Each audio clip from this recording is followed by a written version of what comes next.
Hi, I'm Nick Bruel, also known as the Bad Kitty Guy, and I want to do two things with you today.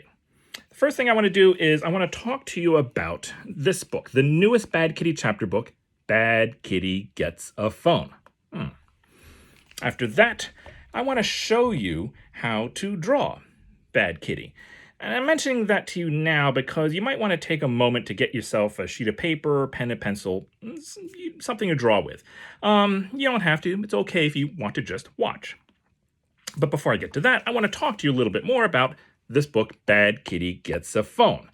It's pretty obvious what this book's about, right? It's going to be about Kitty wants a phone, so Kitty gets a phone, and all of the repercussions, the consequences that come after she has a phone. But I may have made a huge mistake. Let me explain. See, phones are one of those devices which can change pretty dramatically in a fairly short period of time. And I'll show you what I'm talking about. The first thing I want to do is I want to show you my phone, the phone I use, my actual phone. Except I don't know what I did with it. There's my phone. I'm using my phone to take this video because that's what phones can do. They're incredible, right? I mean, they can take videos like this one, but you can also use them to order food or pretty much anything you want.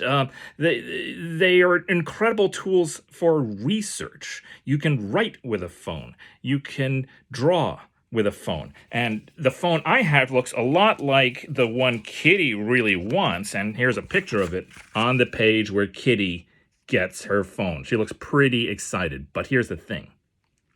Phones didn't always look like that.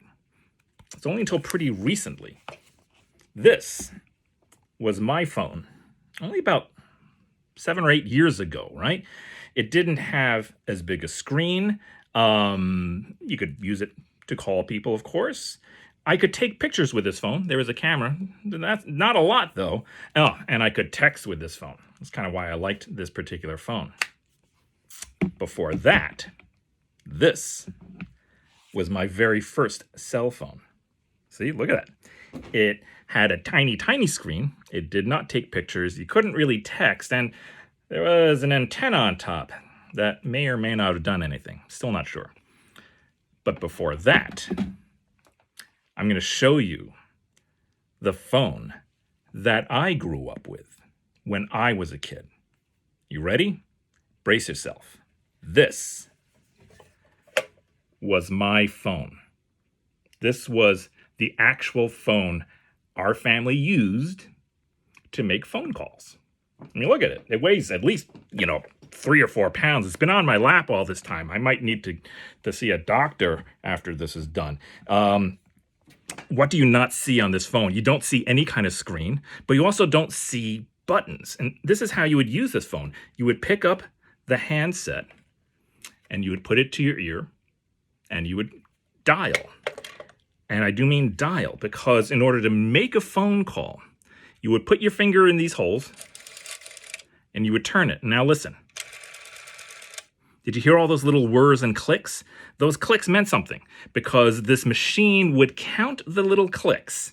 And that's how it would know the number you're calling. So the 4 had fewer clicks. The 9 had a lot more clicks.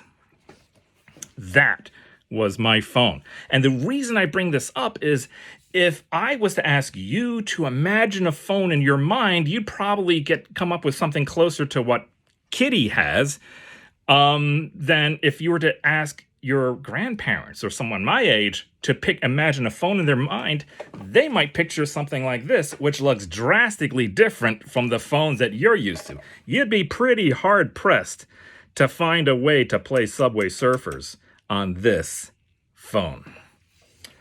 So, this is all to say that I may have outdated myself already.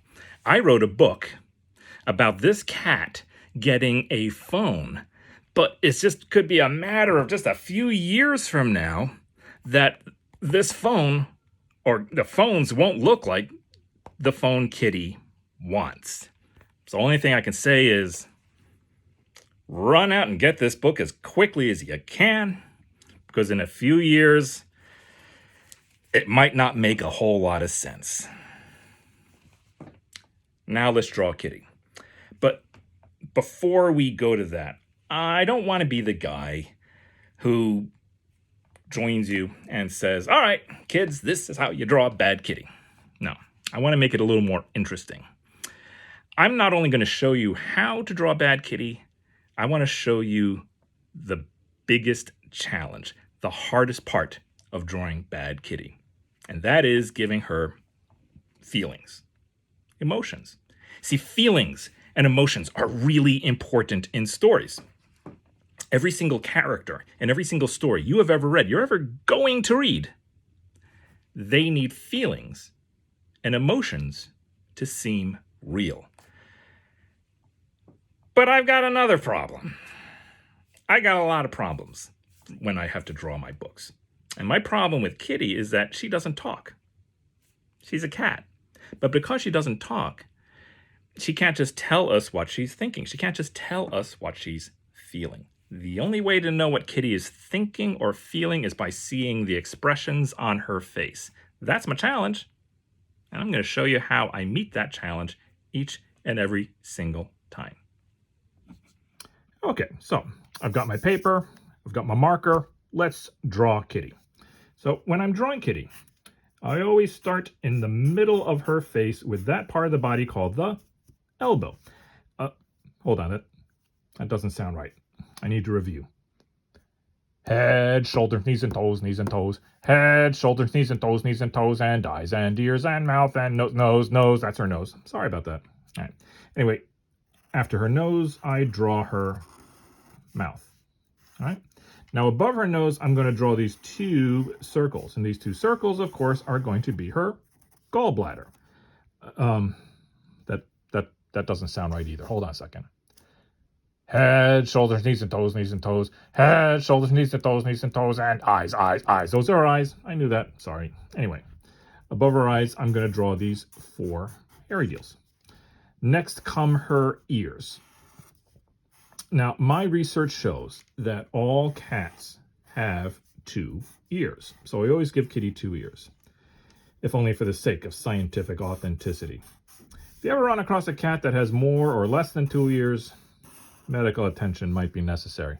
Now, next came the whiskery deals, and you may notice that the ones in the middle are a little longer than the other two. It just sort of balances her head nicely. All right, now, close off with her skinny neck, shoulders, and that little tuft of white fur in her chest. And that's Kitty. Hi, Kitty. How are you?